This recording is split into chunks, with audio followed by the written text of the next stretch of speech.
Iya, lu jangan bersemangat. Talk less, do more. Masih miskin kok ego digedein? Ngaca dong.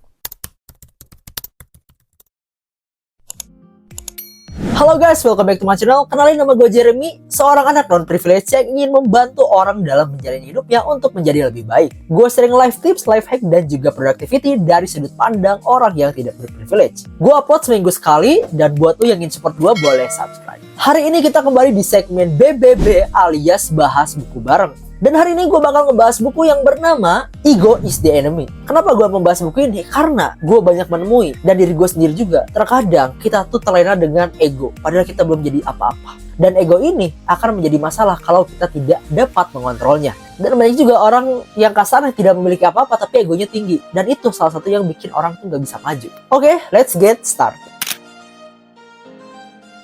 Buku Ego is the Enemy ini membagi tahapan orang yang memiliki ego itu menjadi 3. Ada tahap aspir atau tahap baru memulai, ada tahap sukses, dan ada tahap failure atau ketika gagal. Dan gue bakal ngebedah satu-satu bagaimana cara kita mengontrol ego kita di setiap tahapan tersebut. Kita masuk ke aspir atau tahap awal alias baru memulai. Bicara. Kebanyakan orang yang baru memulai itu tuh kebanyakan bicara. Gue mau mulai ngonten, gue mau ini, gue mau bikin bisnis, gue mau blah, pokoknya dia banyaknya bicara. Nah di sini, ketika lu tahap memulai, lu jangan banyak bicara. Talk less, do more. Karena ketika lu berbicara dan orang merespon baik terhadap lu itu mendapatkan kesenangan yang fana gitu. Lu tuh belum achieve apa-apa, tapi lu tuh udah ngerasa dipuji gitu kan ya. Jadi better jangan banyak ngomong, langsung kerjain aja. Gue juga dulu pernah, gue bilang gue pengen bikin konten ini, bla bla bla bla bla bla bla bla. Itu nggak ada yang kejadian sama sekali. Dan ketika gue memutuskan gue gak mau cerita siapa-siapa lah, mungkin ke temen deket doang. Dan akhirnya ya, alhamdulillah ini YouTube gue lumayan jalan gitu kan, cukup konsisten gitu. Jadi tahap pertama yang harus dilakukan adalah jangan banyak bicara.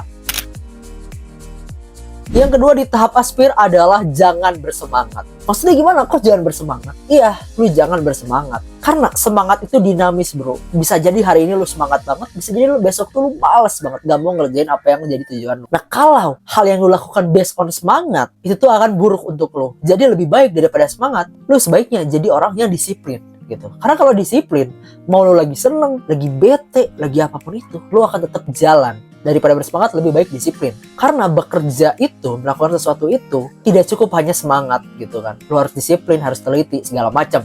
Buku ini bilang kayak gitu.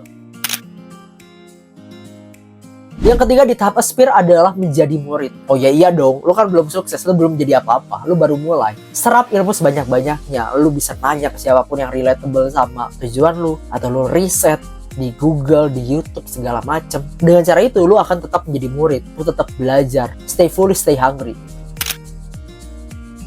Kita masuk ke tahap sukses. Yang pertama adalah tetap menjadi murid. Ketika lu udah sukses, udah di atas, lu harus tetap menjadi murid bro. Karena kalau misalnya lu mulai sombong, lu mulai tidak peduli apa kata orang, kemampuan lu akan stuck gitu. Kalau lu gak belajar, lu akan stuck. Sempat ada masanya ketika gue berhasil memenangkan kejuaraan lomba menulis, gue tuh ngerasa wah gue pinter banget gitu, gue gak mau dengerin saran dari orang lain. Tapi pada akhirnya gue dihadapkan pada realita kalau sebenarnya skill menulis gue tuh masih biasa-biasa aja.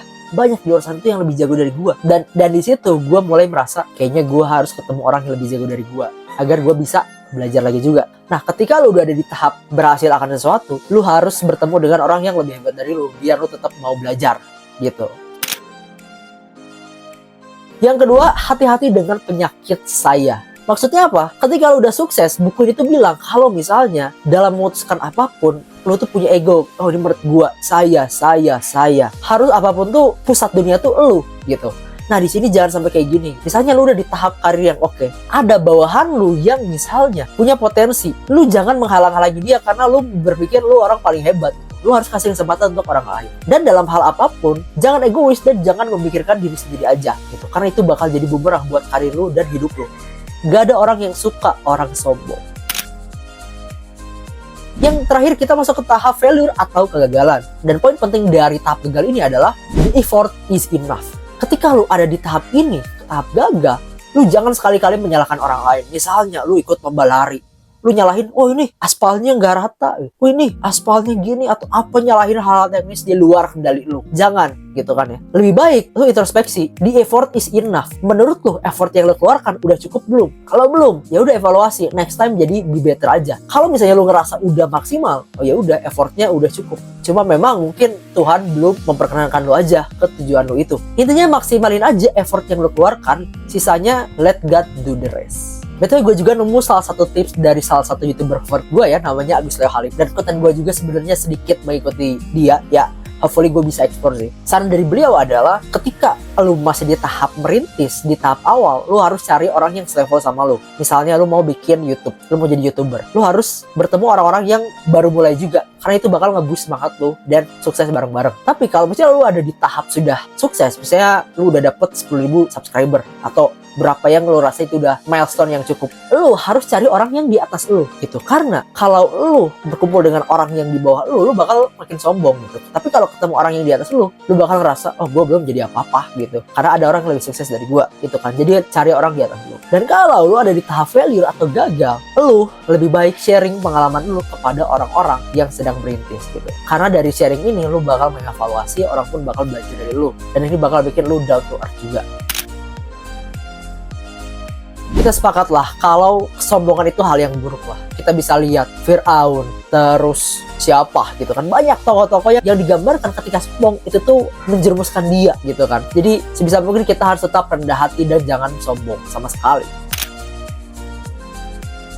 Nah, kalau kita masuk ke pandangan kritis, ya ini menurut gue pribadi ya, terkadang ego juga diperlukan loh untuk kita punya ambisi, punya goals dan sebagainya gitu kan. Kita banyak lihat juga sebenarnya orang-orang yang kasarnya egonya tinggi itu tuh sukses. Kita bisa lihat Sule, terus misalnya Timothy Ronald atau Cristiano Ronaldo. Mungkin banyak orang gak suka, memang orang egois kan banyak yang gak suka gitu kan ya. Kayak ya kita bisa lihat lah, gue gak mau jelasin detail, tapi kalau misalnya nanya banyak gak orang yang gak suka mereka, gue yakin banyak gitu kan ya. Tapi dengan ego mereka itu bisa ada di tahap sekarang gitu kan. Coba misalnya Sule tanpa idealismenya mungkin gak bakal jadi seotentik itu, walaupun sekarang mungkin masa-masanya sudah lewat. Lalu Ronaldo juga, kalau misalnya dia egonya nggak tinggi, mungkin ketika Messi jauh lebih baik, ya udahlah gue terima aja Messi jauh lebih baik. Makanya karena ego dia itu, dia ingin jadi lebih baik juga gitu. Walaupun menurut gue ya jangan bahas Ronaldo Messi siapa yang terbaik lah ya, tapi at least Ronaldo menunjukkan kalau ego dia itu membawa dia menjadi lebih baik. Terus Timothy Ronald, ya banyak orang nggak suka sama beliau gitu kan ya, tapi satu hal yang pasti menurut gue, Timothy Ronald ini orang yang pintar ya, cerdas gitu kan ya. Walaupun ya terlepas misalnya dia punya privilege apa enggak, buat gue melipat gandakan privilege itu juga sebuah kehebatan. Banyak orang yang terlahir misalnya anak konglomerat tapi kekayaannya tidak berlipat, itu kan beda gitu kan ya. Jadi orang-orang yang egonya tinggi juga menurut gue ada hal yang bisa kita pelajari. Tapi ya menurut gue juga kalau lu punya ego tinggi tapi lu harus tetap disukai juga ya sama orang lain gitu. Makanya gue saranin dulu tonton video gue yang ini, karena gue ngebahas buku How to Influence and Influence People. Buku ini tuh ngejelasin gimana caranya kita biar bisa disukai dan bisa berinteraksi sama banyak orang. Oke, mungkin segitu aja segmen BBB kali ini. Buat tuh yang ingin membaca lebih detail soal buku Ego is the Enemy, gue bikin book note, yaitu rangkuman dari buku ini. Lu bisa cek linknya di deskripsi, itu bisa lu download gratis. Tapi kalau lu mau donasi gitu, sesuap nasi buat gua, itu boleh banget juga, karena itu bakal ngebantu gua buat semakin semangat kontennya. Oke, mungkin segitu aja dari gua. Kalau lu suka konten gua, boleh like, komen, dan juga subscribe atau share ke temen lu yang membutuhkan. Thank you, I'll see you on the next videos. Adios.